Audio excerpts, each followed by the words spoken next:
మకర రాశి ఫలాలు. చంద్రునికి సంబంధించి రెండవ ఇంట్లో శని ఉంచడం వల్ల ఈ సమయంలో మీరు మీ కుటుంబ సభ్యుల ఆరోగ్యంలో మెరుగుదలని చూస్తారు. ఇది మానసిక ఒత్తిడి నుండి ఉపశమనం కలిగిస్తుంది. అటువంటి పరిస్థితిలో మిమ్మల్ని మీరు ఆరోగ్యంగా ఉంచుకోవడానికి వీలైనంత వరకు వారిని జాగ్రత్తగా చూసుకోండి మరియు వారితో క్రమం తప్పకుండా యోగా సాధన చేయండి.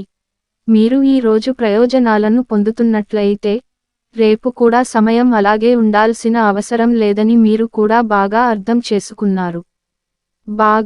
చంద్రునికి సంబంధించి 9వ ఇంట్లో కేతువు ఉండటం వల్ల అటువంటి పరిస్థితిలో భవిష్యత్తులో ఆర్థిక సవాళ్లకు సిద్ధమవుతున్నప్పుడు మీరు తెలివిగా పెట్టుబడి పెట్టడం మంచిది.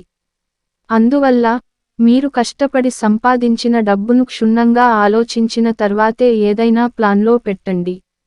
ఈ రోజు స్నేహితులు, బంధువులు మరియు ఇంటి సభ్యులు మీ అవసరాలను అర్థం చేసుకోనట్లు మీకు అనిపించవచ్చు.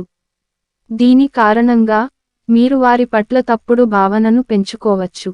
అటువంటి పరిస్థితిలో ఇతరులను మార్చే బదులు మీలో మార్పు తీసుకురావాలని మీరు అర్థం చేసుకోవాలి. అటువంటి పద్ధతిలో మిమ్మల్ని మీరు చాలా వరకు ఒత్తిడి లేకుండా ఉంచుకోగలుగుతారు. ఈ రోజు మీరు మీ ఖాళీ సమయంలో మీ మొబైల్లో వెబ్ సిరీస్ని చూడవచ్చు మరియు మీ సీనియర్ ఎగ్జిక్యూటివ్లకు మీకు నచ్చకపోవచ్చు. ఇది వారి ముందు ఉన్న మీ చిత్రాన్ని కూడా ప్రభావితం చేస్తుంది. గతంలో మీకు లభించని అవకాశాలు ఈ వారంలో లభిస్తాయి.